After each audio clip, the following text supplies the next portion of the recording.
ಮೋದಿ ಅಮಿತ್ ಶಾ ವಿರುದ್ಧ ಕಾಂಗ್ರೆಸ್ನವರು ಕಾನ್ಸ್ಟಿಟ್ಯೂಷನ್ ಕ್ಲಬ್ನಲ್ಲಿ, ದೆಹಲಿಯ ಕಾನ್ಸ್ಟಿಟ್ಯೂಷನ್ ಕ್ಲಬ್ನಲ್ಲಿ ರಚನಾತ್ಮಕ ಕಾಂಗ್ರೆಸ್ ರಾಷ್ಟ್ರೀಯ ಸಮಾವೇಶ ಮಾಡಿದ್ರು. ರಾಹುಲ್ ಗಾಂಧಿ ಅವರು ಮಾತಾಡಿದ್ರು. ಸಂದೀಪ್ ದೀಕ್ಷಿತ್ ಇದ್ರು ಪಕ್ಕದಲ್ಲಿ.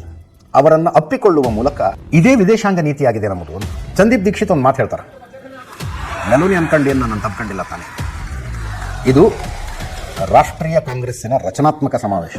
ಮೋದಿ ಅಮಿತ್ ಶಾ ಹುದ್ದೆಯಿಂದ ಕೆಳಗಿಳಿಯುವ ತನಕ ನೆಮ್ಮದಿಯಾಗಿ ನಿದ್ದೆ ಮಾಡೋದಕ್ಕೆ ಬಿಡೋದಿಲ್ಲ ಅಂತ ರಾಹುಲ್ ಗಾಂಧಿ ಅವರು ಈ ಸಮಾವೇಶದಲ್ಲಿ ಘೋಷಣೆ ಮಾಡಿದ್ರು.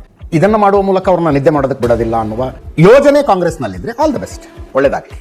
ಈ ಸರ್ಕಾರದ ವಿದೇಶಾಂಗ ನೀತಿಯನ್ನ ವಿರೋಧಿಸುವುದಕ್ಕೆ ನರೇಂದ್ರ ಮೋದಿ ಅವರ ಬಾಡಿ ಲ್ಯಾಂಗ್ವೇಜ್ ಒಂದೇ ಸಿಗುತ್ತೆ ನಿಮಗೆ. ನರೇಂದ್ರ ಮೋದಿ ಅವರ ಬಾಡಿ ಲ್ಯಾಂಗ್ವೇಜ್ ಒಂದೇನಾ?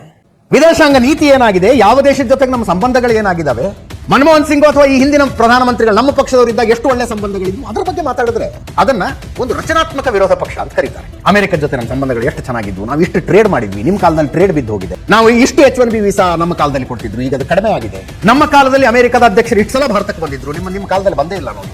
ಇಂಥವೇನಾದ್ರೂ ಮಾತಾಡಿದ್ರೆ ಚರ್ಚೆಗೆ ಒಂದು ವ್ಯಾಲ್ಯೂ ಆಡ್ ಮಾಡೋದಂಗೆ ಆಗುತ್ತೆ. ವಿರೋಧ ಪಕ್ಷಗಳಿಂದ ಅದು ನಿರೀಕ್ಷೆ ಮಾಡೋದು, ಅದನ್ನ ಜನರಿಗೆ ಡಿಸೆಕ್ಟ್ ಮಾಡಿ ಎದುರಿಗಿಡಬೇಕು. ಮುಂದೆ ಯಾವ್ಯಾವ ದೇಶದ ಜೊತೆಗೆ ಟ್ರೇಡ್ ಎಷ್ಟಿತ್ತು, ಏನು ಒಪ್ಪಂದಗಳಾಗಿದ್ವು, ನಮಗೆ ತೊಂದರೆ ಅಂತ ಆದಾಗ ಯಾರು ರಕ್ಷಣೆಗೆ ಬರ್ತಿದ್ರು, ಯಾರು ಬರ್ತಿರ್ಲಿಲ್ಲ.